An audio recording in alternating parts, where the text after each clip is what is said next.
Hi అండి. ఈరోజు అయితే మైక్రోవేవ్ ఓవెన్లో ఫిష్ ఫ్రై చేస్తున్నాను. ఎలా చేయాలో చూసేద్దాం రండి. ఫస్ట్ అయితే నేను ఒక ప్లేట్ తీసుకున్నాను మిక్సింగ్ కోసం. దానిలో కొంచెం పసుపు వేస్తున్నాను, అలాగే కొంచెం సాల్ట్. యాక్చువల్లీ మన పీసెస్ బట్టి మనం పసుపు, ఉప్పు ఇవన్నీ తీసుకోవాల్సి ఉంటుంది. నాకు పీసెస్ కొంచెం ఎక్కువే ఉన్నాయి కాబట్టి నేను కొంచెం ఎక్కువ సాల్టే తీసుకున్నా. అదేవిధంగా కొంచెం కారం, కొంచెం ధనియా పౌడర్, కొంచెం గరం మసాలా, అలాగే కొంచెం అంటే కొంచెం, చాలా కొంచెం మిరియాల పొడి. దీంతో పాటు కొంచెం అల్లం వెల్లుల్లిపాయ పేస్ట్ కూడా యాడ్ చేస్తున్నాను. అండ్ అలాగే దానిలోకి కొంచెం ఆయిల్ యూజ్ చేస్తున్నాను. నేను కోల్డ్ ప్రెస్డ్ ఆయిల్ యూజ్ చేస్తున్నాను. ఇప్పుడు ఈ ఇంగ్రీడియంట్స్ అన్ని మంచిగా మిక్స్ చేసేద్దాం. ఎంత మంచిగా మిక్స్ అవుతుంది ఇదంతా కూడా. ఇది కొంచెం చూసారా ఎంత థిక్గా ఉన్నాయో స్లైసెస్, చాలా థిక్గా కట్ చేశారు ఫ్రై కోసం అని చెప్పి. ఓకే, ఇప్పుడు నేను ఒకే సైజులో ఉన్న, అంటే వెడల్పు ఒకలాగే ఉన్న పీసెస్ తీసుకుంటున్నా. ఫస్ట్ ఇందులో కొన్ని సన్నగా ఉన్నాయి, కొన్ని లావుగా కూడా ఉన్నాయి. నేను ఫస్ట్ సన్నగా ఉన్నవి అయితే తీసుకుంటున్నా.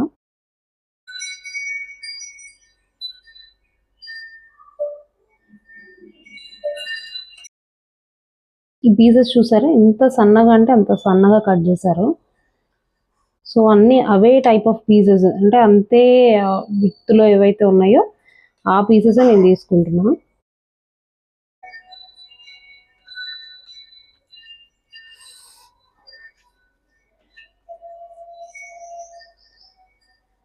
ఫస్ట్ ఈ బ్యాచ్ ఆఫ్ ముక్కలను అయితే నేను మైక్రోవేవ్లో పెడుతున్నాను. సో అవి ఎలాగో చూద్దాం. ఇవి మైక్రోవేవ్ ప్లేట్ అన్నమాట. సో దీని మీద ఇవి నీట్గా సర్దేస్తున్నా. ఇట్లా పెట్టేశాను వీటిని.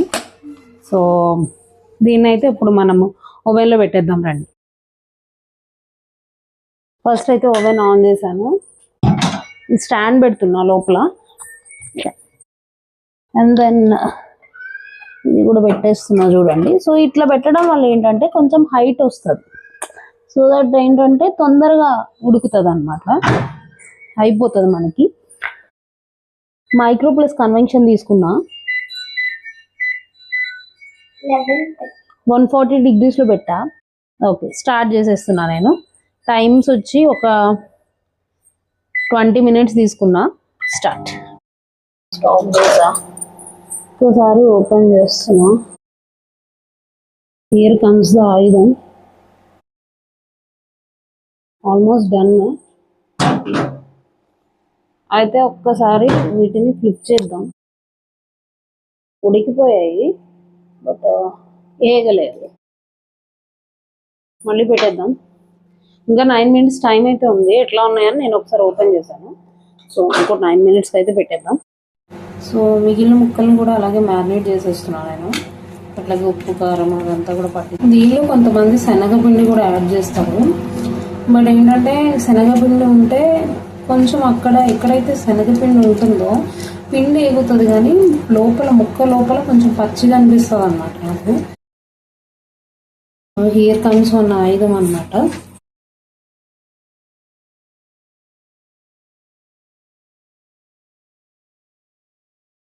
ఇంకా 1 minute అట్లా ఉంది. ఒకసారి స్టాప్ చేసి చూద్దాం. It is done. It's done. Yes, it's done. Almost అయిపోయింది. This is how it is. కొంచెం టెక్స్చర్ తేడా ఉంటుంది మన లైక్ ఫ్రై చేసిన దానికి, డీప్ ఫ్రై చేసిన దానికి, దేనికి. బట్ టేస్ట్ మాత్రం సిమిలర్ ఉంటుంది ఆల్మోస్ట్. మీ ముందు ట్రై చేస్తున్నా.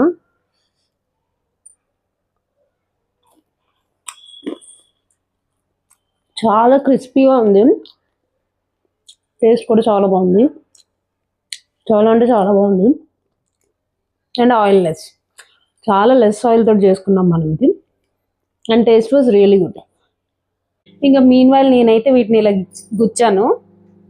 సో ఈ రాడ్ ఇట్లా లోపల పెట్టేద్దాం. చూసారు,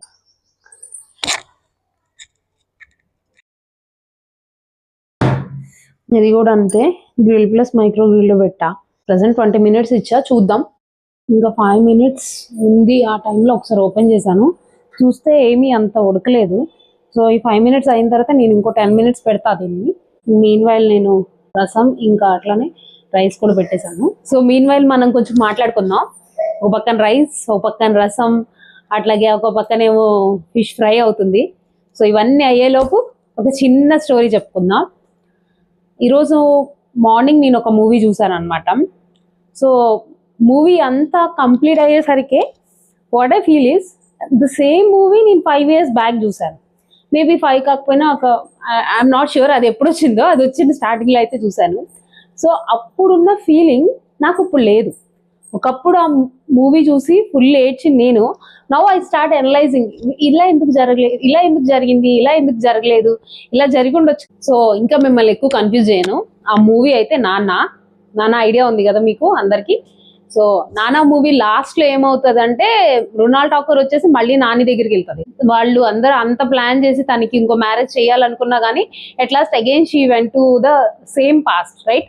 ఫస్ట్ ఆ మూవీ చూసినప్పుడు I don't know why I cried. ఇప్పుడు నాకు చూస్తే సిల్లీగా అనిపిస్తుంది, but I cried then. Okay, చాలా ఏడ్చాను. బట్ నౌ నాకు ఏడుపు రాలేదు సరిగదా. ఈమె ఎందుకు మళ్ళీ అతన్నే చూస్ చేసుకుంది ఇంతమంది ఉండగా? Like that doctor is far more better than, right? Far more better than Nani, అంటే like settlement etcetera he's far more better. So ఎందుకు మళ్ళీ తను నాని దగ్గర వెళ్ళింది? So what is that connection between them? It started thinking like that అనమాట.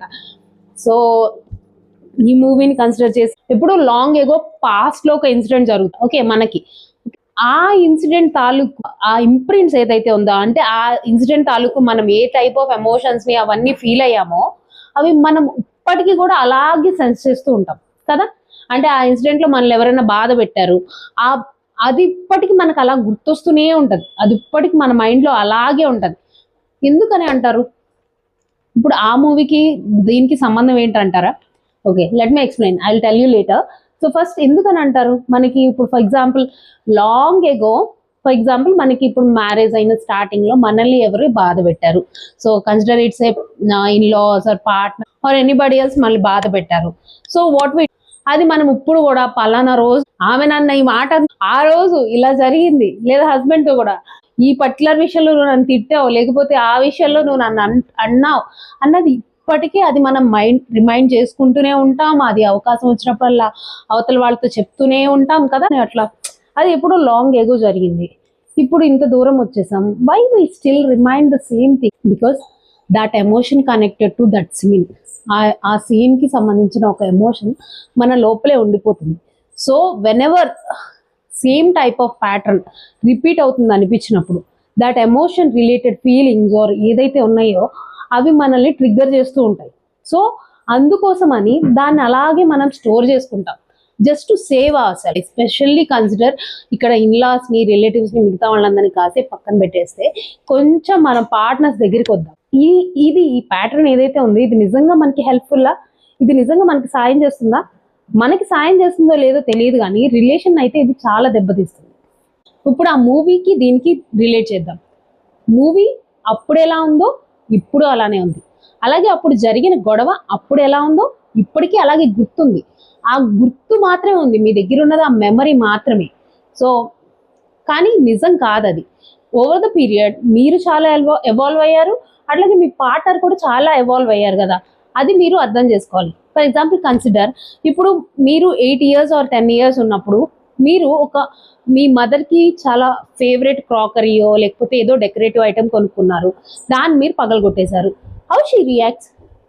తను మిమ్మల్ని చాలా తిడుతుంది కదా, తిడుతుంది. అవసరమైతే ఇంకా తన కోపం తగ్గకపోతే ఓ దెబ్బ కూడా వేస్తుంది మిమ్మల్ని, అవునా కదా? కానీ అదే క్రాకరీ ఆర్ అదే ఐటమ్ని ఇప్పుడు మీకు, అంటే మీ 10 ఏళ్ళ నుంచి ఇప్పుడు మీరు ఒక 20 years 25 years వచ్చిన తర్వాత ఇప్పుడు మీరు పగలగొట్టారనుకోండి అదే క్రాకరీని, ఆవిడేమన్నా అంటుందా? అంటే అదే క్రాకరీ అంటే ఆవిడకి అప్పుడు ఇష్టం ఉన్న క్రాకరీ అని కదా, ఆవిడ మళ్ళీ ఇప్పుడు ఏదో క్రాకరీ కొనుక్కున్నది, సో దాన్ని పగలగొట్టారు మీరు, అప్పుడు ఆవిడ ఏమన్నా అంటారా? చూసుకోవాలి కదా, అట్లా పగలగొడితే ఎలా అన్న మాట తప్పితే మాట. అప్పుడు కోపం, తిట్లు, దెబ్బలు, ఇప్పుడు మాటలు. అవసరమైతే కొంచెం ర్యాష్గా మాట్లాడడం, అంతే తప్పితే అంతకు మించి తప్పితే ఏం రాదు. మరి అప్పటికి ఇప్పటికి ఏం మారింది? తన ఇష్టం మారిందా? ఆ వస్తువులు మారినాయా? ఏం మారే? ఏం మారలేదు, మీరు మారారు. You just evolve. అప్పటి నుంచి ఇప్పటికి మీరు ఎవాల్వ్ అయ్యారు. దాన్ని ఇంకా ఎక్కువ మాట్లాడతారు, మీరు ఎక్కడ మిమ్మల్ని మీరు డిఫెండ్ చేసుకొని తను ఏమన్నా అంటారేమో అని ఒక చిన్నపాటి ఇబ్బంది లేదా భయం ఆవిడకి. సో అంతకు మించి మిమ్మల్ని ఏం అనలేరు ఆవిడ. So exactly the same happens with the partners also. ఆ రోజుకి ఈ రోజుకి మీరు మారారు, మీ పార్ట్నరు మారారు. మరి గొడవను మాత్రం ఎందుకు అలాగే గుర్తుంచుకోవటం? ఒక్కసారి ఆలోచించండి. మీరు చాలా ఎవాల్వ్ అయ్యారు, అలాగే మీ పార్ట్నర్ కూడా. ఆ గొడవకి మీకు ఉన్న మెమొరీని కట్ చేసి చూడండి, అప్పుడు మీరు చాలా క్లియర్గా చూడగలుగుతారు. మీరు ఆ రోజుని ఈ రోజుని కలిపి చూస్తే మొత్తం మెస్ అయిపోతుంది. ఆ రోజుని ఆ రోజే వదిలేయండి, ఎందుకంటే ఈరోజు చాలా మారిపోయాయి. మీరు, మీ పార్ట్నర్, అట్లాగే మీ ఆలోచనలు కూడా. ఇదైతే ఈరోజు టాపిక్. ఫస్ట్లో మా వారు నన్ను బాగానే చూసుకునేవాళ్ళు, ఇప్పుడే నన్ను ఏం పట్టించుకోవట్లేదు, ఎక్కడికి తీసుకెళ్ళట్లేదు, నాతో ఏం చెప్పట్లేదు. ఇదైతే యూనివర్సల్ ప్రాబ్లం కదా. మాట్లాడుకుందాం నెక్స్ట్ వీడియోలో. Stay tune and do subscribe. ఇంతలో ఈ ఫిష్ ఫ్రై కూడా అయిపోయింది. సీరియస్లీ మన బార్బిక్యూలా అనిపిస్తుంది నాకు చూడడానికి, చాలా బాగుంది.